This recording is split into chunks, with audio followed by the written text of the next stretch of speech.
65세의 정미는 이혼한 지 30년이 되었다. 남편은 바람을 피웠고 그 바람 끝에 혼외자식까지 낳았다. 사과는 없었고 설명도 없었다. 정미는 매일 아이의 손을 잡고 조용히 눈물을 훔쳤다. 정미는 남편에게서 아들과 본인을 지키기 위해 끊임없이 일하고 싸웠다. 그렇게 남편과 이혼하고 두 모자가 살 집을 지켰다. 정미는 지금도 작은 빌라에서 혼자 산다. 엘리베이터 없는 오래된 건물. 겨울이면 벽에서 냉기가 스며드는 집이다. 하지만 집은 늘 비어 있다. 정미의 하루는 새벽 4시에 시작되기 때문이다. 알람이 울리기 전 몸이 먼저 깨어난다. 세수보다 먼저 고무 장갑을 낀다. 김밥 재료로 우엉을 씻고 껍질을 벗기고 채를 썬다. 계란을 풀어 지단을 붙이고 오이와 당근을 손질한다. 만두소에 들어갈 고기속과 김치속을 버무리고 손님들에게 줄 겉절이와 열무김치를 담근다. 손은 늘 바쁘다. 차가운 물에 잠겼다가 뜨거운 불 위로 올라간다. 칼에 긁히고 소금에 절여지고 기름에 데인다. 하지만 멈출 수 없다. 아침 7시가 되면 시장으로 나간다. 20살 때부터 시작한 분식집, 결혼 전부터 이혼 후까지 45년을 단 하루도 쉬지 않고 이어온 가게다. 저녁 7시가 되어야 집으로 돌아온다. 남은 떡볶이, 굳은 김밥 몇 줄을 혼자 먹으며 하루를 마친다. 그게 정미의 인생이었다. 40세가 된 아들 현우는 아내와 5살 아들을 데리고 어머니 집을 찾는다. 집 안이 갑자기 시끄러워진다. 할머니, 손주의 재롱에 정미의 얼굴이 환해진다. 그 웃음만큼은 아직 젊다. 현우는 그 모습을 보며 마음이 아프다.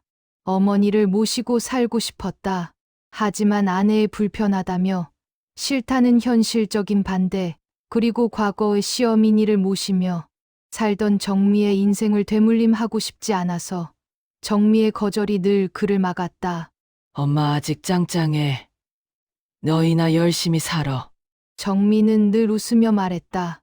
현우는 그 말 속에 들어있는 자존심과 체념을 모른 척했다.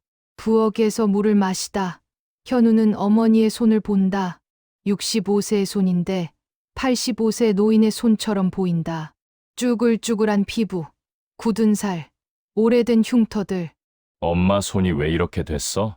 정미는 잠시 멈췄다가 아무렇지 않은 듯 웃는다. 먹고 살다 보니 뭐 그렇지. 그 순간 현우는 고개를 숙인다.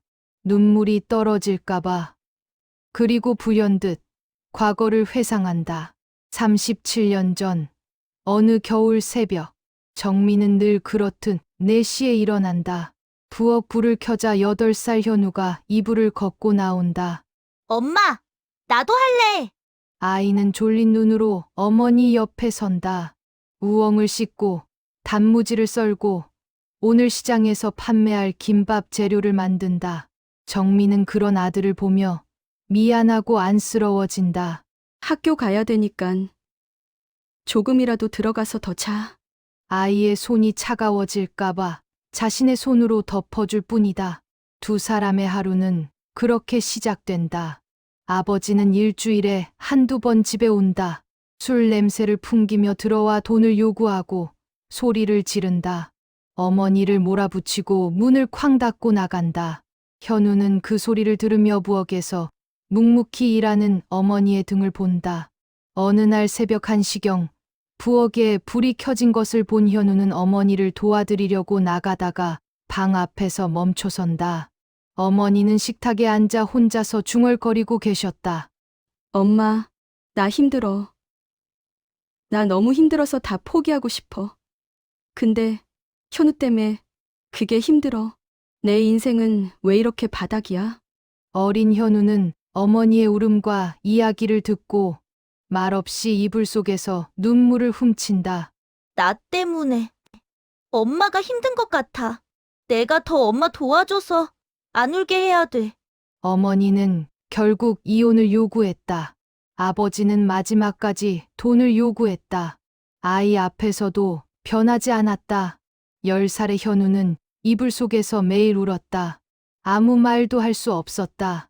순수하고 어머니를 사랑했었던 현우의 마음은 사춘기 시절 삐뚤어지며 어머니에게 상처를 안겨줬다. 친구들과 놀며 어느 순간 그런 어머니의 삶이 부끄럽게 느껴졌다.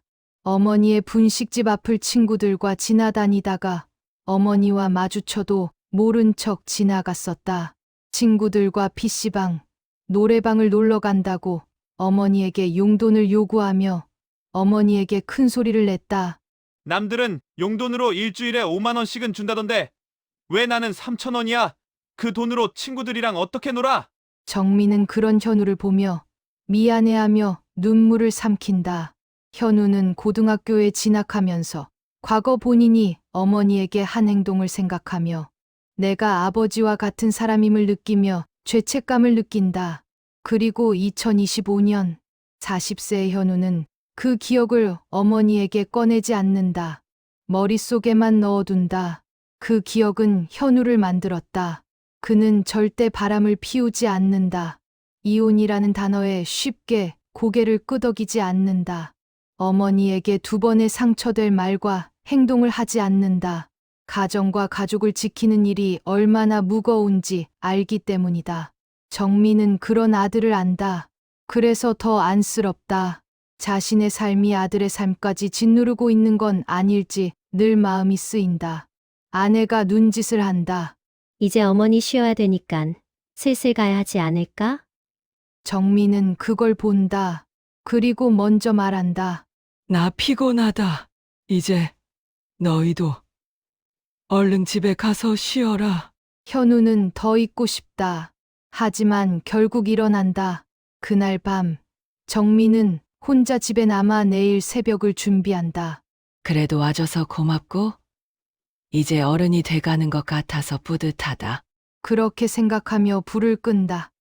현우는 집으로 돌아와 행복한 일상 속에서 과거 어머니와 함께 새벽 4시에 일했던 과거를 회상하며 쓴 웃음을 짓는다. 지금은 도와드릴 수 없는 삶을 생각하며 스스로를 불효자라 부르며 조용히 운다. 그의 머릿속에는 여전히 그 손이 있다. 그 삶의 나이테를 아는 사람만이 끝내 오열하게 되는 이유였다. 현우는 어머니에게 전화한다. 엄마. 나 집에 도착했어요.